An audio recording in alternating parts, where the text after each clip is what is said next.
આજે તો મારા ઘરે તાળું તોડવું પડ્યું કેમ કે ચાવી ખોવાઈ ગઈ હતી અને ઘરમાં જો બધું જ કામ બાકી હતું ને એમાં પણ મહેમાન મારા ઘરે બહુ બધા આવવાના હતા અને પછી સરસ મજાની મેં સાફ સફાઈ કરી નાખી, તમે જુઓ મિત્રો.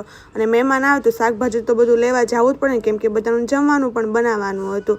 અને ફાઇનલી મહેમાન પણ ઘરે આવી ગયેલા હતા અને મહેમાન તો વીઆઈપી હતા. વીઆઈપી જો ખુરશીમાં બેઠા બેઠા મારા આંટી રોટલા કરે ને ભાભી પ્લેટફોર્મ ચડીને બેઠા બેઠા રોટલા બનાવે છે જુઓ.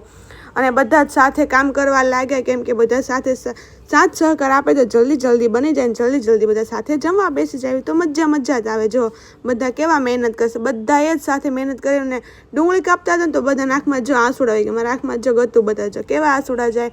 અને એમાં મારા પપ્પાને ઢોકળીનું શાક બનાવ્યું કેમ કે મારા પપ્પાને ઢોકળીનું શાક બહુ જ મસ્ત આવડે. જો મારા પપ્પા બનાવવા માંડ્યા છે ઢોકળીનું શાક. હવે બધું શેકવા માંડ્યા છે. જો કાંદા છે અને કુમુદના તો થોડાક નાટક હોય છે, એને તો વ્લોગ ઉતારવાની કેમ કે તો મોટી વ્લોગર છે હો. અને બધા સાથે જ જમવા બેસી ગયા, બહુ મજા આવી ગઈ. અને પછી બધાએ મને બાય બાય કર્યું અને બધા ગયા બાય બાય.